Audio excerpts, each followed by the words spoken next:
अब महिलाएं बनाएंगी ट्रिपल इंजन की सरकार। गीता शाह के राज्यसभा सांसद। भाजपा इटावा निकाय चुनाव की निर्मित जनपद इटावा में महिला मोर्चा जिलाध्यक्ष बिरला शाह के संयोजन में कुमार वाटिका में महिला सम्मेलन का आयोजन किया गया। महिला सम्मेलन में मुख्य अतिथि के रूप में राज्यसभा सांसद एवं महिला मोर्चा प्रदेश अध्यक्ष गीता शाह उपस्थित रहीं। महिला सम्मेलन का उद्घाटन बीजेपी की प्रेरणा पुंज पंडित दीनदयाल उपाध्याय एवं डॉक्टर श्यामा प्रसाद मुखर्जी के चित्र पर पुष्प अर्पित कर किया गया। महिला सम्मेलन को संबोधित करते हुए राज्यसभा सांसद गीता शाह ने कहा कि पार्टी द्वारा चलाए जाने वाले अभियान और कार्यक्रमों में सदैव महिला मोर्चा के कार्यकर्ताओं ने बढ़ चढ़कर हिस्सा लिया है। उन्होंने कहा निकाय चुनाव में भी महिला मोर्चा की कार्यकर्ता अपनी भूमिका निभाने का निर्वहन करते हुए पार्टी के प्रत्याशियों की जीत के लिए कार्य कर रही हैं और केंद्र सरकार और राज्य सरकार की योजनाओं को लेकर आधी आबादी से डोर टू डोर संपर्क कर रही हैं। अब निकाय चुनाव में महिलाएं ही ट्रिपल इंजन की सरकार बनाएंगी। इतिहास गवाह है कि मातृशक्तियों की यह ठानी वह अपनी करके मानी। देश की आज़ादी में महिलाओं का बहुत बड़ा योगदान रहा है। देश की आज़ादी के बाद भारतीय संस्कृति के संरक्षण के लिए भारत को सशक्त राष्ट्र बनाने एवं स्वयं को स्वावलंबन बनाकर राज्य समाज में स्वावलंबी बनाने में महिलाओं का बहुत बड़ा योगदान रहा है। महिला सम्मेलन को संबोधित करते हुए सदर विधायक सरिता भदौरिया ने कहा समाजवादी पार्टी के शासनकाल में उत्तर प्रदेश में महिलाओं पर हुए अत्याचार और अनाचार को आज भी प्रदेश की बहन बेटियां भूल नहीं पाई हैं। भाजपा सरकार ने बनने के बाद महिलाओं में सुरक्षा का भाव जागा है। महिलाओं की सुरक्षा के साथ साथ उन्हें रोजगार, शिक्षा, स्वास्थ्य सहित अन्य कई सुविधाएं भी उपलब्ध कराने के लिए योगी सरकार ने महत्वपूर्ण कदम उठाए हैं। महिला सम्मेलन को संबोधित करते हुए भरतना से पूर्व विधायक सावित्री कठेरिया ने कहा कि देश की आधी आबादी महिलाओं की है। जब मातृशक्ति की बात भारतीय जनता पार्टी ने अपना आशीर्वाद दिया तो विश्व की सबसे बड़ी पार्टी बनी और इसकी बदौलत ही पार्टी की चुनाव जीत पाई है। अपने समापन उद्बोधन में महिला मोर्चा जिलाध्यक्ष बिरला शाह ने कहा कि भाजपा की सरकार में महिलाएं सुरक्षित और निर्भीक हैं, जबकि इससे पहले सरकारों में उनका घर से निकलना दूभर होता था। भाजपा सरकार में महिलाओं को सम्मानपूर्वक उचित स्थान दिया जा रहा है। कार्यक्रम का संचालन महिला मोर्चा जिलाध्यक्ष प्रमिला पालीवाल ने किया। महिला सम्मेलन में प्रमुख रूप से नगरपालिका इटावा की बीजेपी प्रत्याशी कुसुम दुबे, पूर्व सांसद सुखदेव मिश्रा, क्षेत्रीय मंत्री मनीषा शुक्ला, जिला उपाध्यक्ष नीतू नारायण मिश्रा, राधा पाल, जिला मंत्री सोनिया चक, हसमुखी शंखवार, उषा चंद्र, महिला मोर्चा पदाधिकारी सहित सैकड़ों की तादाद में महिलाएं उपस्थित रहीं। इटावा से स्टेट हेड विनीत कुमार की खास रिपोर्ट। महिला सम्मेलन में उपस्थित महिला मोर्चा की प्रदेश की अध्यक्ष, राज्यसभा की सांसद हमारी बहन आदरणीय गीता शाह जी, स्वर्गीय अशोक दुबे की पत्नी आदरणीय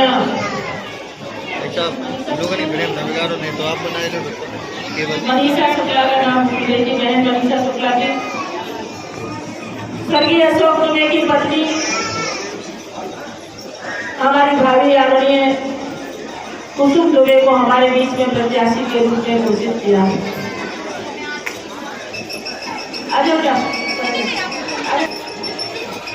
कुसुम दुबे के समर्थन में आप सबको बुलाकर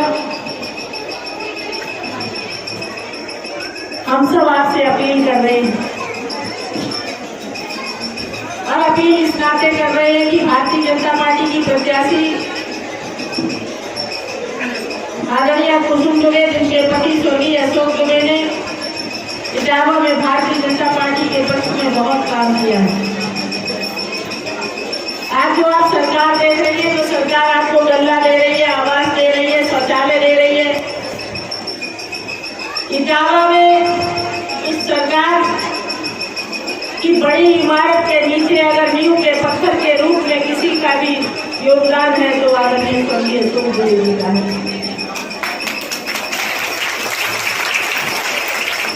हम किसी पत्थर को तोड़ने में अगर 100 चोटें मारे और 99वीं चोट पर पत्थर टूटे तो पहली चोट को हम भूल नहीं सकते।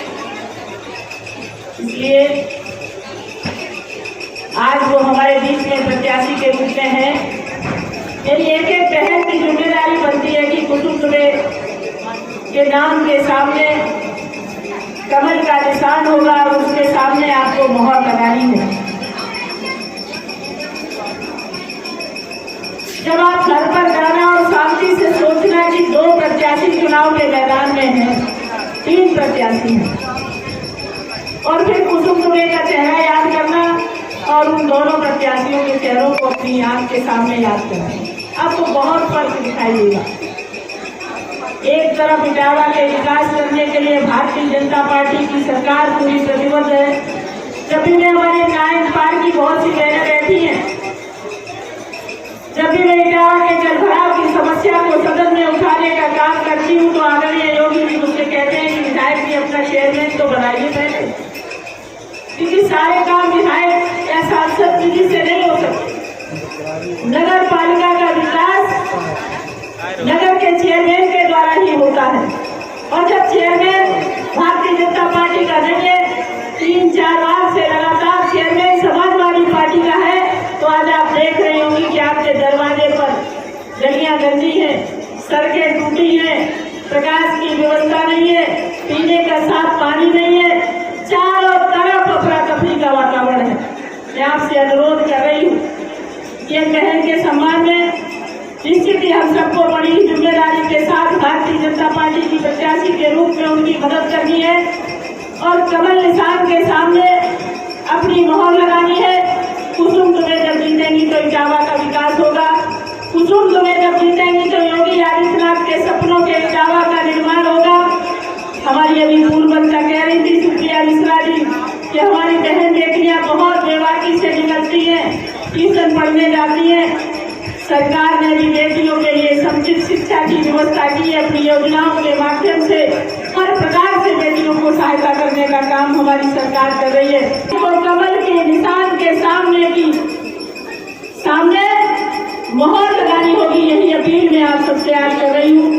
आप इतनी बड़ी संख्या में यहाँ पर बैठी हैं, निश्चित ही बहुत ही जिम्मेदारी के साथ मतदान सबका साथ लेंगे, सबका विकास करेंगे, सबका विश्वास अर्जित करेंगे और सबसे प्रयास के लिए निश्चित ही प्रार्थना करेंगे। इसलिए आपका ये प्रयास 11 तारीख को 13 तारीख के परिणाम में बदले, और जब 13 को परिणाम निकले तो कुसुम तुम्हें इटावा से चेयरमैन पद की प्रत्याशी विजयी होकर आए।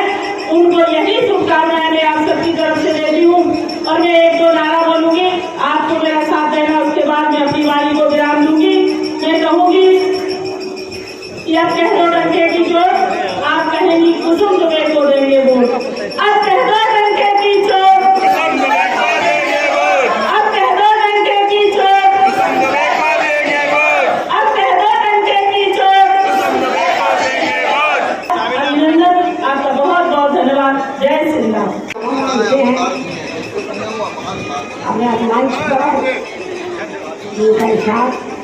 राज्यसभा में हमको संख्या बना लिया। कितनी क्षमता और कितनी हिम्मत से भारतीय जनता पार्टी में कार्य कर रही है, ये एक बहुत बड़ी सौभाग्य की बात है। आप कृपया करके इनके लिए ताली बजाइए।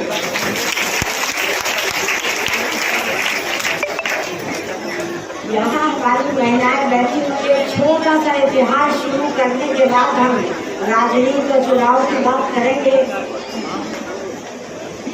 यह आज का समय है जब इतनी महिलाएं राजनीति में दिखाई देती हैं, आती हैं, और उसके बाद वोट डालने में आपने सुना होगा कि देश के नेता माननीय मोदी प्रधानमंत्री जी, अन्य देश के नेता योगी जी हर भाषण में कहते हैं और महसूस करते हैं, और नतीजा कागज पर दिखाई देता है कि महिलाओं के वोट से चुनाव भारतीय जनता पार्टी ने जीता है। अन्य स्थानों पर भी भारतीय जनता पार्टी ने हमेशा इस बात का अब ये कहा जाता है कि भारतीय जनता पार्टी की चुनाव जीत और भारतीय जनता पार्टी की महिलाओं के कार्यकर्ता मतदाता पर आधारित रहती है। इसलिए ये कहने के लिए जब किसी के बारे में ये चर्चा हो जाए, किसी समाज के बारे में, किसी के भी बारे में ये चर्चा हो जाए कि ये शक्ति जो है उससे आती है, उस शक्ति को हमेशा दिखाते रहना चाहिए, और तभी वो महिलाओं की शक्ति बढ़ती है। ये आज हम आपसे आग्रह करने आए हैं। हम लोगों के प्यार और बलिदान का कोई बदला देना चाहते हो तो हम ये चाहते हैं कि हर महिला जाके और महिलाओं को वोट पहुँचा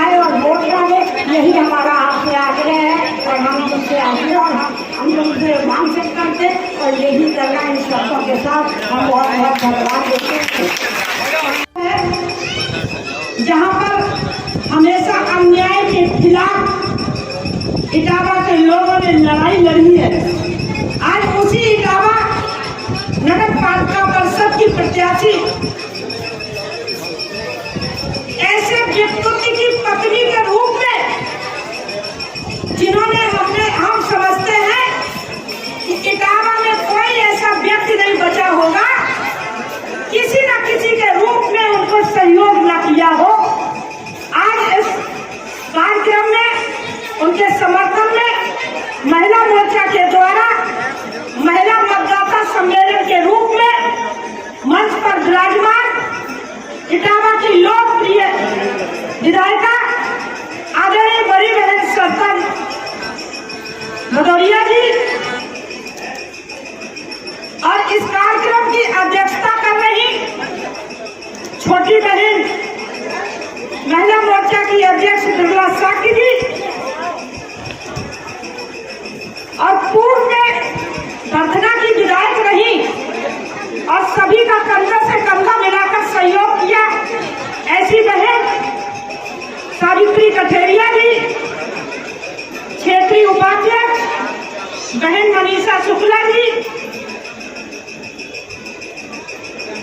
हमारे बीच में जो पहली बार मैं चेहरा देख रही हूँ हंसमुखी संखवार जी,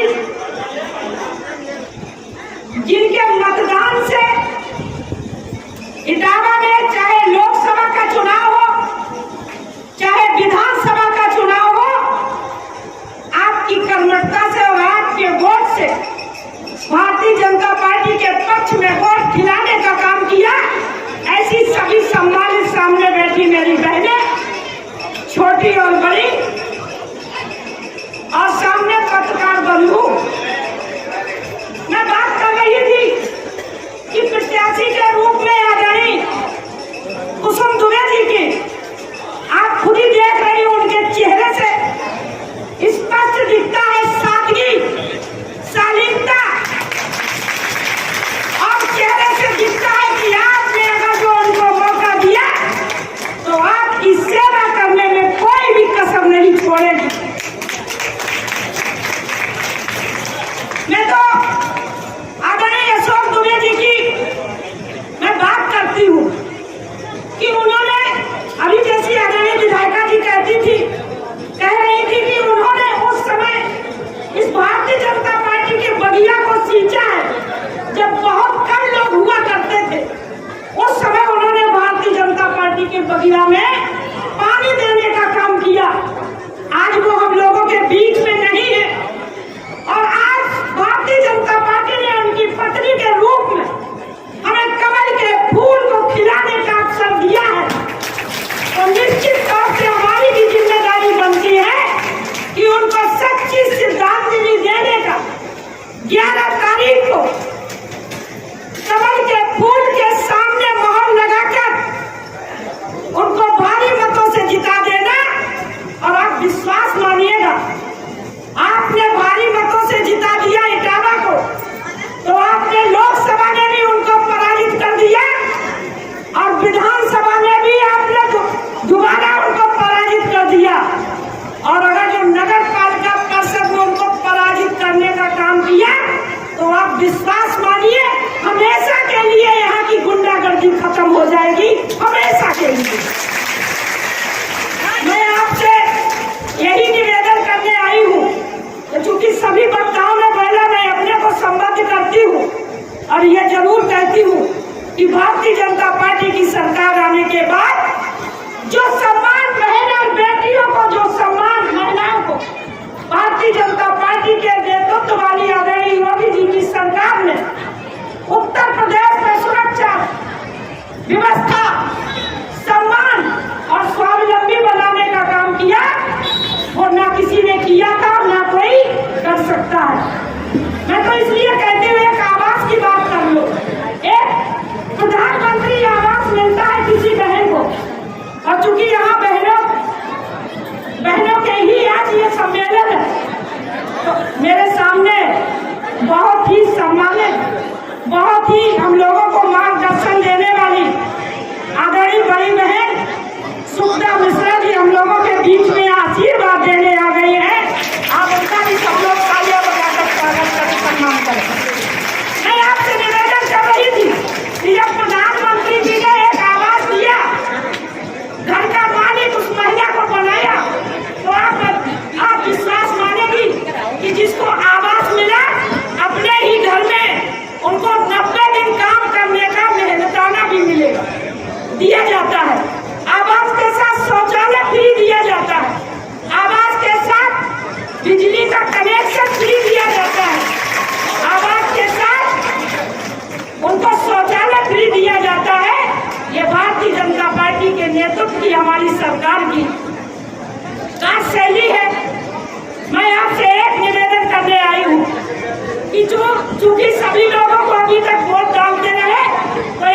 कढ़ी दूसरे खाने में आ जाती है तो वो बहुत खराब हो जाता है।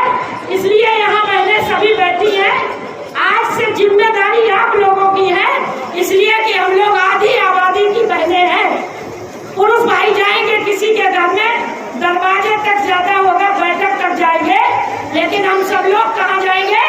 रसोई तक जाते हैं ना, रसोई तक। तो हमारी भी जिम्मेदारी बनती है कि अपने घर में तो हम लोग देंगे ही, आप लोग देंगे, लेकिन आपके पड़ोस में, आपके गली में, आपके परिचित, आपके रिश्तेदार, आपके दोस्त जो भी होंगे, सबको कमल के खाने के सामने मोहर लगाने के लिए अपील करना। तो आप विश्वास मानेगी, जो हमारी प्रत्याशी बहुत ही शालीनता से भरी सादगी से और इनके चेहरे से दिख रहा है कि आपके देखिए ये आपके आशीर्वाद की आकांक्षी है। आप इनको कमल के कोट में मोहर लगाकर इनको आशीर्वाद दे देना और इनको विजयी बना देना। यही हमारी सच्ची श्रद्धांजलि होगी। बहुत बहुत धन्यवाद। लगातार समाजवादी पार्टी की ही जिलाध्यक्ष बनते रहे, इस बार कैसे आप इस चैलेंज को मान रहे हैं? ये तो आप देखें कि 2014 के पहले समाजवादी पार्टी से यहाँ सांसद हुआ करते थे, 17 से पहले यहाँ विधायक हुआ करते थे। तो भारतीय जनता पार्टी ने जिस तरीके से सबका साथ, सबका विकास, सबका विश्वास जीता है, तो आप विश्वास मानिएगा वो जनता सब समझ चुकी है।